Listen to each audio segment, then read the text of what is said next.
오늘 함께 묵상할 하나님의 말씀은 누가복음 20장 9절부터 19절까지입니다. 그가 또 이 비유로 백성에게 말씀하시기 시작하시니라. 한 사람이 포도원을 만들어 농부들에게 새로 주고 타국에 가서 오래 있다가 우리는 지난주에 전통은 물론이요 기타 합법적인 방법으로 말미암는 권위를 가진 종교 지도자들이 하나님의 아들이신 예수님의 권위에 시비를 거는 장면을 살펴보았습니다.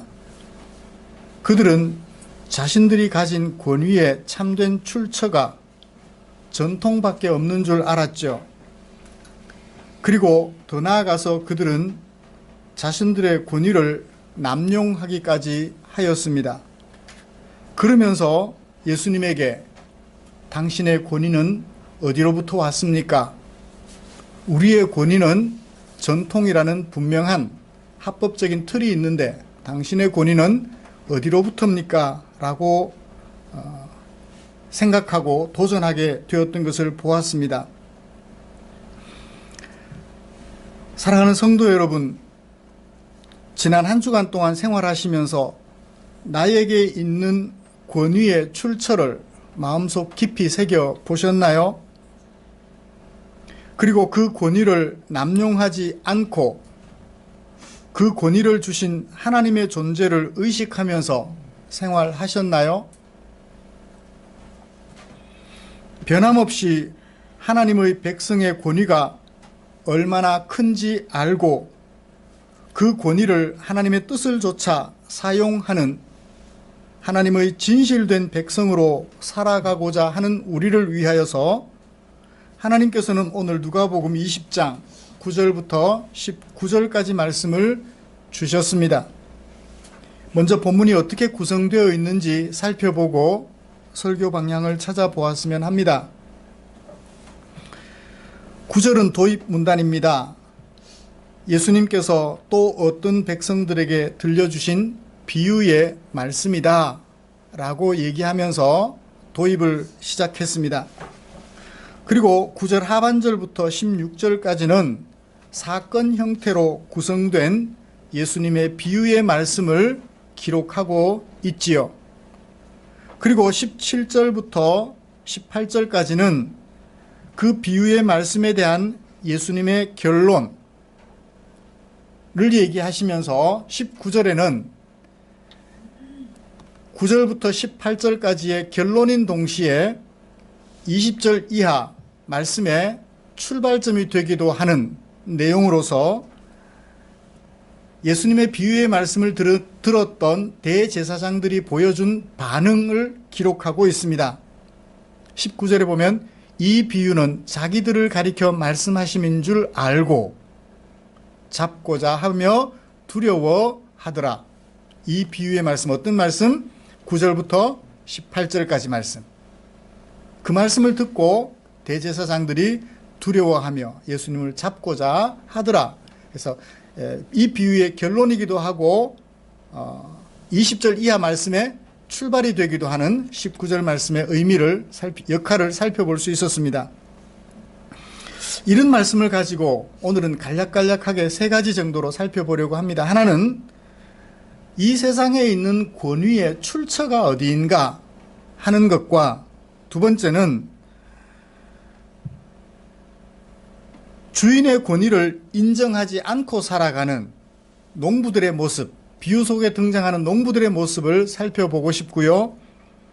그리고 마지막으로 그 주인의 권위를 인정하지 않고 그 권위가 자기 것인 양 살펴서 살아가는 그 사람들에게 들려주시는 예수님의 경고의 말씀, 그것을 차례대로 간략간략하게 살펴보면서 오늘 하나님이 주시는 은혜를 나눌까 합니다. 말씀 나누는 동안 전하는 저와 들으시는 우리 사랑하는 모든 성도님들이 한 가지로 주의 은혜 가운데 사로잡히게 되기를 간절히 소원합니다.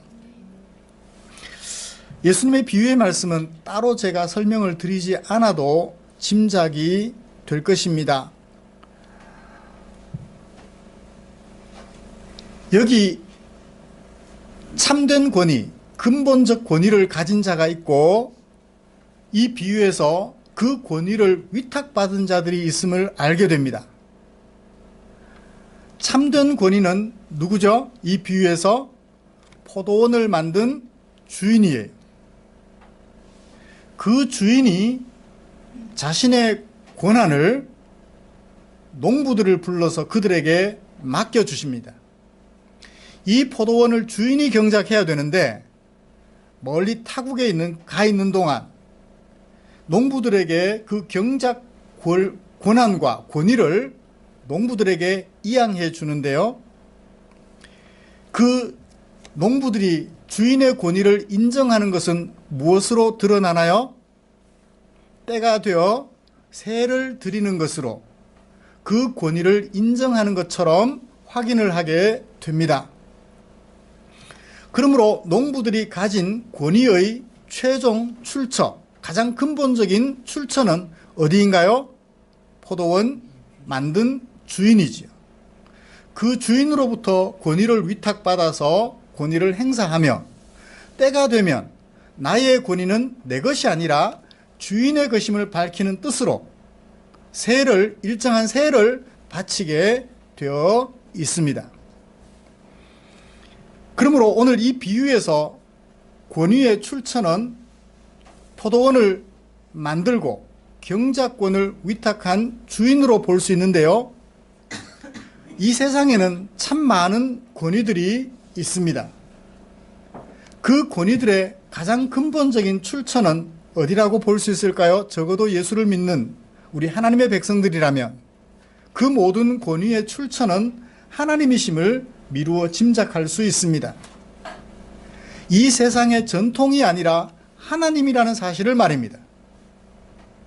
그런데 그 하나님이 눈에 보여요, 안 보여요? 안 보여요. 그 권위의 근본이 되신 하나님이 눈에 보이면 참 좋겠어요. 그리고 각 사람들에게 너는 이런 권위, 너는 이런 권위 이렇게 허락을 해주셨으면 좋겠어요. 그런데 안타깝게도 우리 하나님은 눈에 보이지를 않습니다. 그런데 그 하나님이 우리 귀에 세미한 음성으로 말씀은 들려주셔요. 무엇인가요? 라디오인가요? 텔레비전인가요? 아니에요. 오직 이 성경입니다.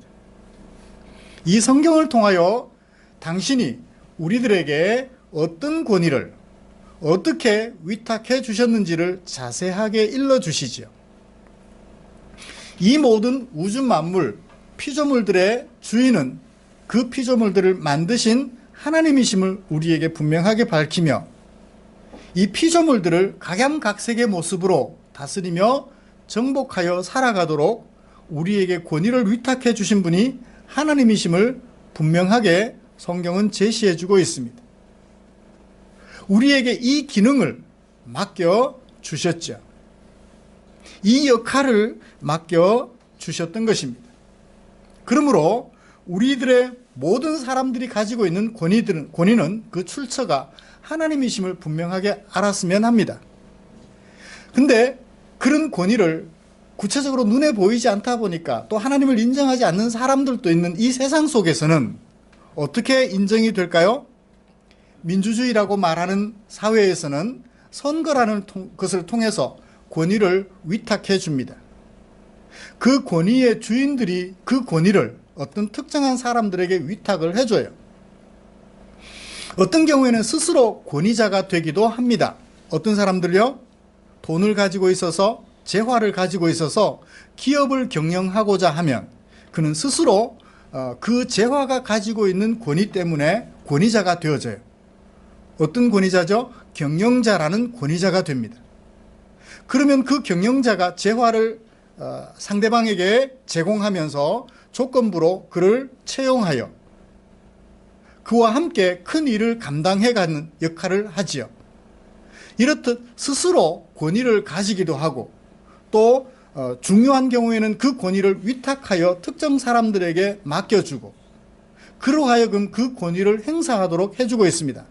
소위 말해서 합법적 권위라 하지요. 법으로 경영자를 제정해 두어서 그 경영자가 재화를 활용하여 기업을 경영하겠다 하면 법으로 그 사람의 경영자임을 인정해 줍니다. 합법적인 권위가 부여되는 것이죠. 그런데 모든 것이 그렇게 합법적으로 권위가 주어지는가 하면 그렇지는 않는 것 같습니다. 이 전통이라는 우리 한국의 틀 또한 권위를 부여하는 중요한 역할을 합니다. 집안의 가장이 누구죠? 우리 말하면 두말하면 잔소리가 되죠. 은연중에 남편이 돼버려요. 전통이 그렇게 권위를 부여하는 거예요. 연장자와 나이가 어린 사람이 함께 있으면 그 권위는 누구에게 가나요? 연장자에게. 장유유서라는 공자사상이, 유교사상이 은연중에 정리를 해버려요. 나이가 어린 사람이 지휘자가, 지도자가 되고 지휘자가 된다고요? 이건 상상도 못해요. 전통이라는 권위의 출처 때문에 그렇습니다. 그 전통이 다 나쁜 것은 아니지만 그 전통이 항상 옳은 것은 아니지요. 마찬가지로 법 또한 항상 옳은 것은 아님을 알 수 있습니다. 다수의 사람들이 마음을 모아 법을 만들기는 했지만 그 법을 만든 사람들이 결국 누군가요? 이익 집단의 대표들이거든요. 약사들의 대표가, 변호사들의 대표가, 검사들의 대표가 국회의원이 되어 법을 만듭니다. 일반 서민들은 들어가고 싶어도 못 들어가요. 그 사람들이 법을 만들었으니 약사 중심으로 법을 만들까요? 의사 중심으로 법을 만들까요? 각자 중심으로 법을 만들어요. 그러니까 의사들은 의사들대로 데모하고 약사들은 약사들대로 데모하는 거죠. 의사 중심의 법이다. 약사 중심의 법이다. 의학 분업이라는 것이 그렇게 해서 만들어진 것 아니겠습니까? 그러므로 합법적이다 또는 전통이라 하여 그 권위의 출처를 정할 때 그것이 항상 옳은 것은 아님을 우리는 알게 됩니다. 왜? 이익을 중심으로 모인 사람들이 만든 법이기 때문에 그러하고 은연중에 가진 것을 중심으로 모인 사람들이 법을 만들었기 때문에 전통을 만들었기 때문에 그 전통과 관계없는 일반인들은 나도 모르게 그 전통의 노예가 돼서 내게는 권위가 없는 거예요. 잘하면 덕도 봐요. 가부장적 가족제도라는 범위를 만들어 놓으면 가진 것 없지만 쥐뿔도 없으면서 남편 노릇 한답시고 그저 큰 소리치고 집안에서 아는 것도 없으면서 남편이라는 것 때문에 상도 뒤엎고요. 그죠? 어디 남편 말을 무시하느냐며 그렇게들 합니다. 그렇습니다. 이 세상의 권위의 출처는 사람들이 말하기를 법이다, 전통이다, 선거다 라고 말들을 해요. 그렇지만 적어도 우리 예수 믿는 사람들은 그 권위의 근본적인 출처는 어디다? 하나님이라는 사실을 마음속에 새겼으면 해요. 남편으로서 권위가 있나요? 아내로서 권위가 있나요? 형으로서 권위가 있나요? 동생으로서도 권위가 있나요? 그렇다면 그 모든 권위의 출처는 하나님이심을 한순간도 잊지 마시기를 주님의 이름으로 축복합니다. 그 권위를 내게 주신 이가 하나님이심을 한순간도 잊지 말자고요. 저도 그런 면에서 목회자로서 혹 권위가 있다면 그 권위의 출처가 하나님이신 줄 알아서 그 권위를 행사함에 있어서 어떻게 해야 될지를 하나님께 자꾸 여쭤야 되죠. 그래서 여러분들이 보시기에 최 목사가 목사로서 권위를 행사하는데 내가 보기에는 권위를 주신 하나님하고는 무관한 것 같아요. 노회에서 목사 한 수를 주셨으니까 그것을 법적 근거로 삼아서 전횡을 일삼습니다. 목사님 그러시면 안 됩니다 라고 말을 해 주셔야 돼요. 저는 저 자신을 먼저 생각하게 될 가능성이 있기 때문에 그래요. 그래야지만 견제가 되어야지만 제 권위의 출처를 항상 하나님으로 생각하고 다시 한번 하나님 앞에서 돌아보아 생각하게 되겠죠. 권위의 출처가 하나님이심을 한순간도 잊지 않는 저와 여러분들이 되었으면 좋겠습니다. 부모이십니까? 자식들에게 권위를 행사하기 전 내 부모로서의 권위는 하나님으로부터 말미암았다는 사실을 잊지 말자고요. 이제 주인이 위탁한 권위를 농부들이 어떻게 행사하는지, 그들의 마음이 어떠한지를 살펴보십시다. 예수님께서 백성들에게 들려주신 비유의 말씀에 나오는 등장인물로서 농부들의 모습, 그들을 볼까요? 주인으로부터 포도원을 경작하는 농부의 권위를 위탁받은 사람들, 그들을 가리켜 우리는 농부라고 말을 합니다. 포도원을 농부들에게 새로 주고 타국으로 간 주인의 모습을 머릿속에 그려보시지요.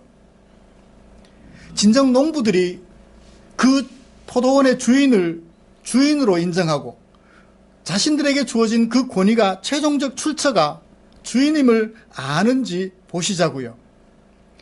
그것을 아는 판단 근거로 뭘 제시했나요? 새를 제시했습니다. 이 새의 의미는 주인을 주인으로 인정하는 도구가 되죠. 당신이 내게 이 포도원을, 당신의 포도원을 내게 맡겨주셨고, 나는 그 맡겨준 권위를 행사하여 농사를 지었고, 당신의 것임을 인정하는 것과 이 토지는 내 것이라는 권위를 인정하는 표시로 새를 제시하게 된 것입니다. 이것의 의미를 좀 확장시켜 볼까요? 옛날에는 농사짓는 농경사회에서는 그랬다고 하십시다.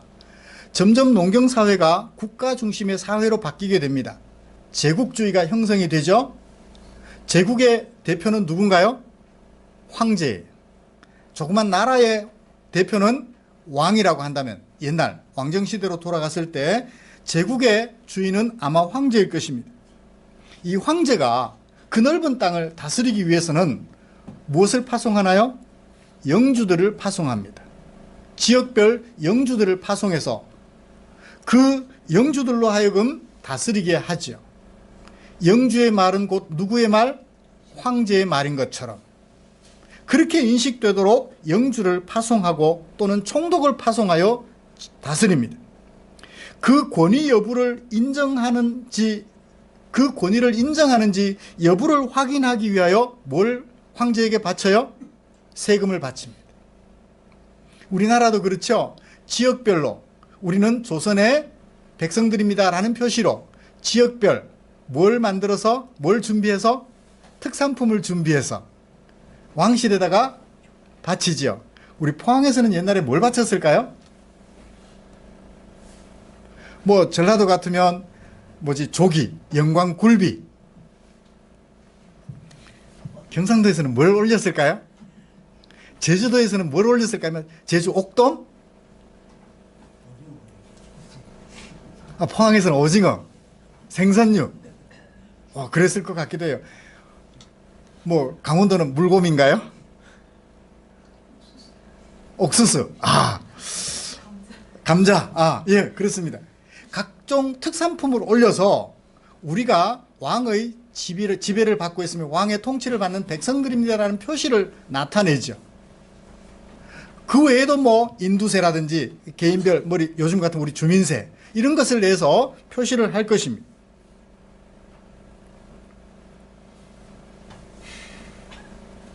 그리고 가끔씩 이 좀 저항하는 사람들이 있어요.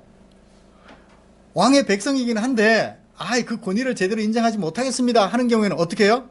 암행어사를 보내가지고 감사를 하죠.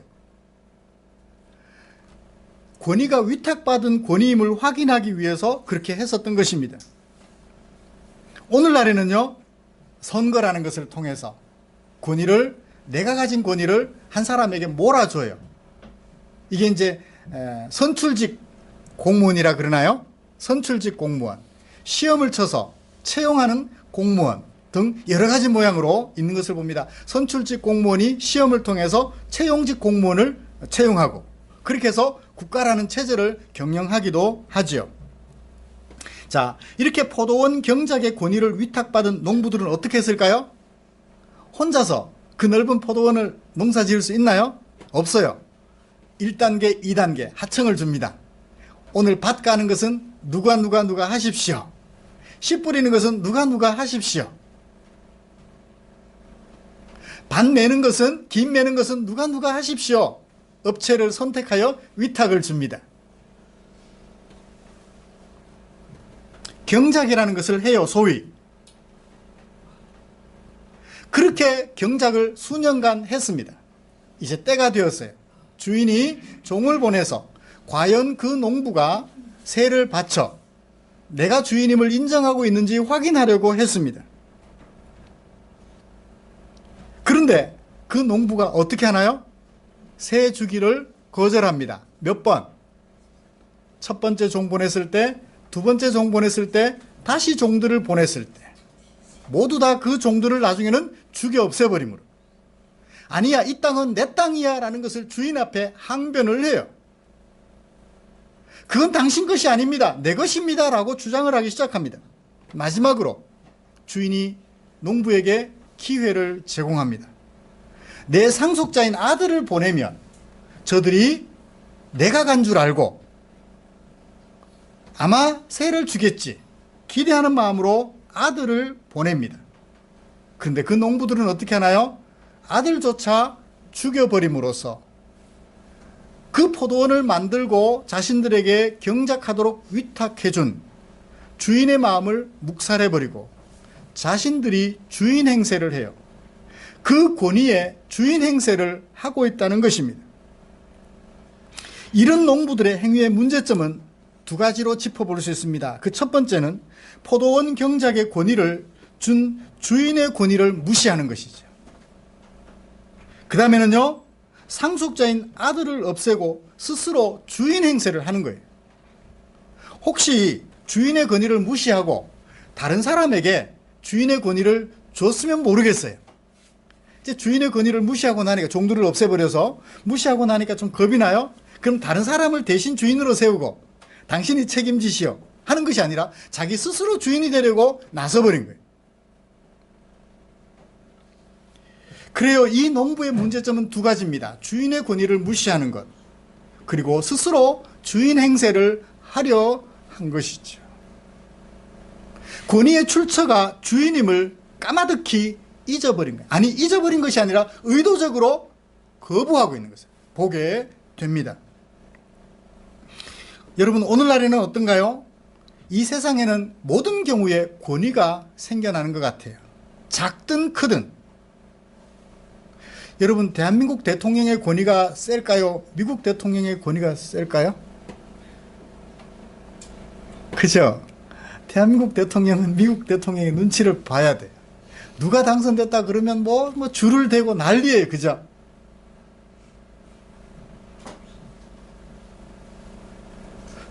저 같으면 미국 대통령 되고 싶어요. 대한민국 대통령 쪼잔하게.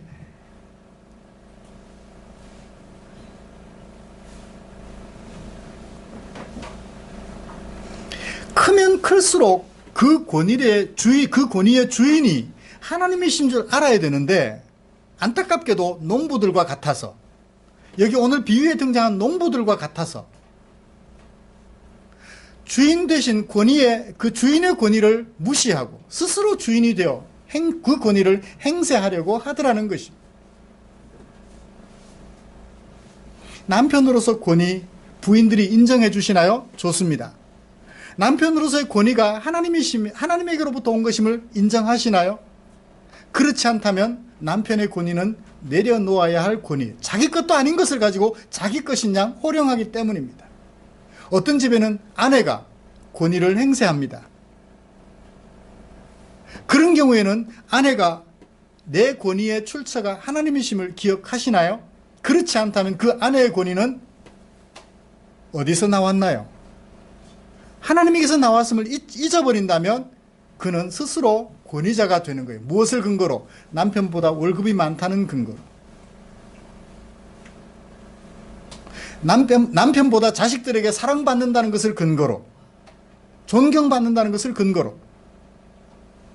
그런 집안을 어떤 집안이라 그러죠? 콩가루 집안.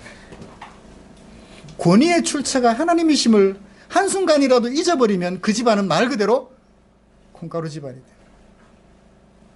서로가 주인이라는 거예요. 부모들이 마음에 안 들면 자식들이 나서요. 아, 나는 엄마 아빠 인정 못 하겠어요. 엄마 아빠 그런 식으로 하면 나 집 나가겠어요.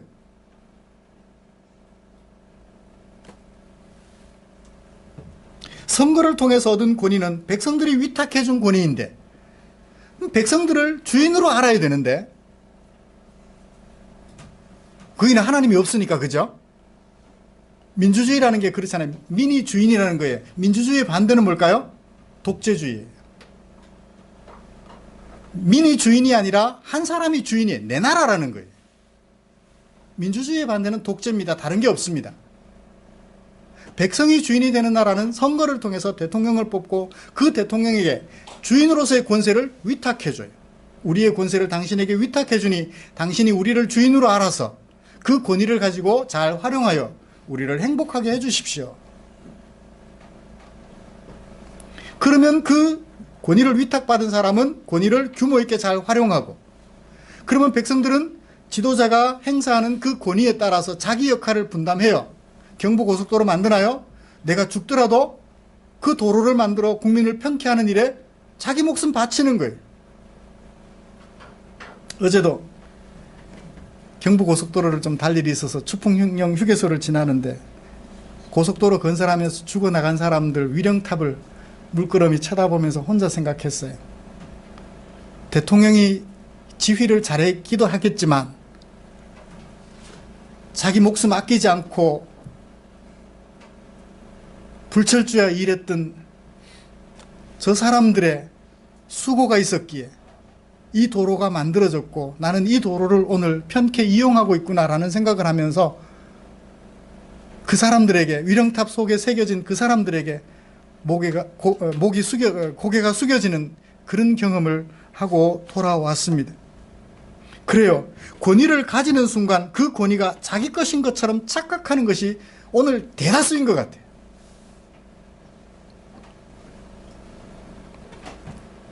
권위의 근본적 출처가 하나님의 신 줄 알지 못하고 살아가요.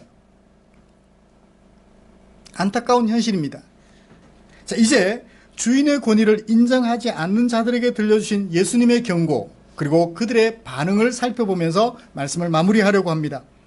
예수님은 비유 말미인 17절, 18절에서 비유와 당신의 관계에 대하여 해설을 들려주셨습니다. 그리고 19절에서는 그 비유를 들은 대제사장들의 반응을 기록하고 있죠. 비유의 말씀에 대한 예수님의 해설에 시선을 집중해 보십시다. 예수님께서 비유에 등장한 포도원을 조성한 주인과 예수님의 관계를 시편 말씀을 인용하여 설명해 주셨습니다. 뭐라고요? 기록된 바 건축자들의 버린 돌이 모퉁이의 머릿돌이 되었다. 건축자들이 쓸모없다고 버렸다면 그 돌은 어디 가야 돼요? 저기 쓰레기통에 그냥 버려져야 돼요. 사람들의 발에 채이는, 발이나 거는 그런 돌이 되어져야 돼요. 근데 사람들은, 건축자들이 그 돌을 버렸지만 그 돌이 어디로 갔어요? 모퉁이 돌에, 건축물의 모퉁이 돌이 되었다고 합니다. 시편 기자가 118편 22절에서 한 얘기를 예수님이 인용하였습니다. 예수님의 이 말씀을 사도 베드로도 사도행전 4장 11절에서 설교하면서 인용하는데요, 이렇게 얘기를 했어요. 이 예수는 너희 건축자들의 버린 돌로서, 이 예수는 너희 건축자들은 누구? 예수님께 권위 도전을 하는 대제사장들과 바리새인들, 서기관들이, 너희들이 버린 돌로서 집 모퉁이의 머릿돌이 되었느니라. 사도 바울은 에베소서에서 이 건물 비유를 합니다. 이 건물의 기초는 누구라고요? 그리스도시라. 이 예수님 때문에 교회가 되었으며 예수님 때문에 교회가 된 성도들이 하나님의 백성으로 오늘도 세워져 가고 있다. 온전한 하나님의 거처로서, 성전으로서 세워져 가고 있다라고 말씀을 해 주셨습니다. 그런데 예수님께서 그렇게 말씀하신 다음 18절 두 가지 부사절을 얘기를 합니다. 하나는 이 돌들이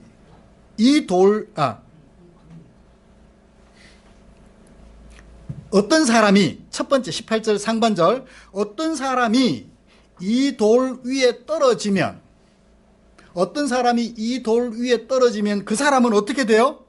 깨어진다. 자, 첫 번째 조건, 어떤 사람이 이 돌, 무슨 돌? 건축자들이 버린 돌, 그러나 건축물의 모퉁이 돌이 되신 누구? 예수님 위에 떨어지면 깨어지고, 첫 번째. 두 번째, 거꾸로 이 돌이 사람 위에 떨어지면 그 돌이 사람을 가루로 만들어 흩어버릴 것이다 라고 얘기해 주셔요. 이건 경공가요, 경영가요? 경고죠. 두 번에 걸쳐 경고해 주신 말씀이세요. 너희들이 버렸지만 건축물의 모퉁이 돌이 되신 예수님의 권위를 무시하고 그 권위의 주인인 것처럼 행세를 하면 돌 위에 떨어지는 자가 되고 돌이 그 위에 떨어질 것이다. 그래서 어떻게 된다? 깨지고 가루가 되어 흩어져 버린다 라고 경고해 주셔요. 사랑하는 성도 여러분, 이 경고의 말씀은 실제로 그렇게 된다는 말일까요? 아닙니다.